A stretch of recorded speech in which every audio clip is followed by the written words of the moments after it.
Aku minasan, welcome back again with Mr. G di sini. Oke, pembahasan kali ini bakalan sangat menarik karena Mr. G bakal ngebahas tentang ras-ras apa saja yang bersekutu dengan pihak kerajaan kuno di masa lampau saat pertarungan dengan pihak aliansi 20 kerajaan sedang terjadi. Pasalnya, informasi tentang seluruh ras di dunia One Piece kayaknya sudah kita ketahui semua kan? Jadi pembahasan sekarang bakal ngasih suatu informasi yang cukup full. Meski bukan berarti kalau misteri-misteri dari setiap rasnya sudah terungkap semua, tapi gimana ya? Makin penasaran kan ras apa saja yang tergabung selama ini dan kemudian di masa depan akan kembali bersatu untuk mendatangkan fajar yang baru ke dunia One Piece. So, tanpa banyak basa-basi kejelas, monggo enjoy kontennya ge, let's go. Ras manusia. Pertama-tama Mr. K bakal mulai dengan ras yang paling banyak jumlahnya di dunia One Piece, yaitu manusia. Seperti yang kita tahu, manusia adalah makhluk yang mendominasi bahkan di dunia One Piece itu sendiri, Namun bukan berarti kalau semua manusia bakalan mendukung pemerintahan dunia, meski pemimpin mereka adalah berasal dari ras yang sama sekalipun. Pasalnya banyak manusia dari berbagai pulau dan kerajaan yang memilih bersekutu dengan kerajaan kuno karena nilai-nilai kebebasan dan perdamaian yang mereka anut. Masih ingat kan dengan perkataan Dr. Vegapunk tentang pertarungan ideologi? Jelas hal ini menjadi salah satu alasan dari terpecahnya suatu pihak. Untuk ras manusia sendiri salah satu contoh yang bisa kita ambil adalah kerajaan Alabasta yang dipimpin oleh Nefertari Cobra saat ini atau lebih jauh dulu oleh Queen Nefertari the Lily. Meski tidak secara langsung disebutkan, namun ada indikasi bahwa leluhur keluarga Nefertari bersekutu dengan kerajaan kuno dan menolak bergabung dengan pemerintahan dunia. Indikasi ini bahkan diperkuat dengan perkataan Im-Sam yang menyalahkan Lily sebagai orang yang harus bertanggung jawab atas penyebaran batu poneglyph di seluruh dunia. Padahal seharusnya Lily berada di posisi yang memihak ke-20 kerajaan yang beraliansi. Ras raksasa. Selanjutnya kita berbicara tentang ras raksasa dari Elbaf. Raksasa adalah salah satu ras terkuat yang harus kita akui di dunia One Piece. Mereka jelas memiliki kekuatan fisik yang luar biasa dan umur yang sangat panjang. Ada spekulasi kuat bahwa ras raksasa adalah sekutu kerajaan kuno karena nilai-nilai kehormatan dan keberanian yang mereka junjung. Namun jika dilihat di era sekarang ini dengan mencoba membangun negeri Elbaf layaknya Ohara 2.0, bisa kita ketahui betapa pentingnya peran raksasa di kemudian hari. Apalagi secara turun-temurun cerita legendaris Nika ada di ras ini. Karena ternyata tokoh mitologi Sangsan God Nika diasosiasikan dengan ras ini, Ras Minx. Dibilang hewan tapi berdiri layaknya manusia. Dibilang manusia tapi memiliki wujud seperti hewan. Ya, ras Minx dari Pulau Zou adalah sekutu setia dari klan Kozuki di negeri Wano Kuri. Mereka hidup dalam harmoni dengan alam dan memiliki kemampuan unik untuk berubah menjadi bentuk sulong pada saat bulan purnama. Suku Minx sangat setia kepada sekutu mereka dan tidak takut untuk melawan pemerintahan dunia demi melindungi teman-teman mereka. Keberanian dan loyalitas mereka bahkan bukan sekedar ucapan jempol belaka. Karena kita tahu kan betapa mengerikannya kondisi di negeri Minx setelah penyerangan yang dilakukan oleh salah satu komandan Beast Pirates, di mana momen itu terjadi karena mereka semua mencoba melindungi si Ninja Raizo. Oh ya, jangan lupakan juga kekuatan sulong yang hanya dimiliki oleh ras Minx, yang mana hal itu bisa kita anggap sebagai salah satu senjata terkuat dalam pertempuran, yang memperlihatkan betapa hebatnya salah satu sekutu kerajaan kuno. Ras manusia ikan.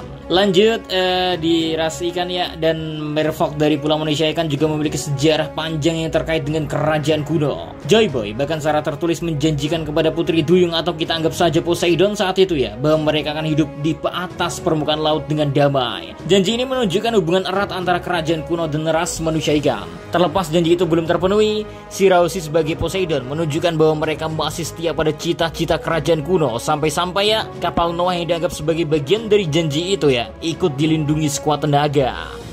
Menariknya sebenarnya ras manusia ikan sendiri walau janji dari Joy Boy belum terpenuhi, namun mereka juga menunjukkan kemampuan luar biasa dalam hal diplomasi dan perjuangan untuk hak mereka sendiri agar bisa pergi ke dunia atas dengan usaha dan kerja keras mereka. Ras langit dipenuhi dengan sayap, pernah berada di bulan sampai di Pulau Jaya. Ras langit seperti Sandia, Skypians, dan Birgans juga memiliki hubungan erat dengan kerajaan kuno. Walau mungkin jika kita lebih lihat lihat lebih suku Sandiala yang memiliki sejarah panjang perjuangan melawan pemerintahan dunia, di mana mereka kita ketahui melindungi poneglyph dan situs-situs sejarah penting yang menyimpan rahasia era Void Century. Peperangan seolah tak berhenti karena orang-orang yang tinggal di langit atau Skypia ini kita ketahui masih harus melawan Enel untuk memperebutkan kembali tanah mereka dan mempertahankan warisan budaya. Agak mirip-mirip sama negeri yang ada di suatu negeri yang nggak tahu dah. Tapi loyalitas mereka terhadap sejarah dan menjaga apa yang diturunkan ke generasi selanjutnya, hal itu udah cukup dijadikan bukti betapa loyalnya mereka yang berada di ras langit kepada kerajaan kuno. Ras Lunari. masih bertemu dengan orang-orang yang memiliki sayap, tapi sekarang giliran ras Lunarian yang merupakan salah satu ras penuh misteri dengan kemampuan luar biasa. King, salah satu anggota dari bajak laut Beast, adalah contoh dari ras ini. Mereka memiliki kekuatan dan daya tahan yang luar biasa, Namun yang membuat mereka jauh lebih menarik ialah bagaimana ras ini dulunya berdiam di atas Red Line, atau tempat dari Kastil Panggia berada sekarang. Sebutan atau julukan dewa pun kayaknya sebelumnya terlebih dahulu diasosiasikan untuk ras Lunarian jika dibandingkan dengan para Tenryubito Asu yang seolah mengaku-ngaku sebagai dewa. Nah, walau belum ada bukti konkret akan keterlibatan ras Lunarian dengan kerajaan kuno, tapi keberadaan King yang seolah merindukan atau meminta sekaligus percaya kepada kembalinya Nika dan berharap the next Joy Boy akan bisa menyelamatkan dunia ke arah yang dia inginkan, hal itu aja kayaknya sudah cukup menjadi bukti atas keterlibatan atau keberpihakan mereka ke arah sisi kerajaan kuno. Ras yang tak kalah misterius ini juga dikaitkan dengan sejarah kerajaan kuno. Kalau dilihat dari segi kekuatan fisik, ras Bukaner gak kalah dan sama-sama luar biasanya layaknya ras Lunarian, karena mereka juga memiliki campuran darah ras raksasa. Gak heran kalau ras Bukaner seolah memiliki kesamaan dalam cara mereka mengajarkan atau mengenalkan ke anak dan generasi selanjutnya tentang sosok Nika. Samalah seperti apa yang terjadi di Pulau Elbaf. Kuma menjadi contoh nyata bagaimana dia tumbuh dan ingin menjadi orang yang bisa menyelamatkan orang lain menggunakan kekuatannya sendiri seperti layaknya Sun God Nika. Satu hal yang membuat ras ini menjadi semakin menarik adalah yaitu keterlibatan mereka dengan suatu kejahatan yang masih belum kita ketahui. Apalagi topi jerami yang berada di Kastil Panggia diketahui atau dipercaya oleh orang-orang sebagai topi jerami yang digunakan Joy Boy di masa lalu. Jika dilihat dari segi ukuran, apakah Joy Boy berasal dari ras Bukaner? Ras Kurcaci. And last, kita tak boleh melupakan ras Kurcaci yang juga memiliki kemungkinan hubungan misterius dengan kerajaan kuno. Salah satu ras yang menarik perhatian adalah Tontata, kaum Kurcaci dari Greenbeard.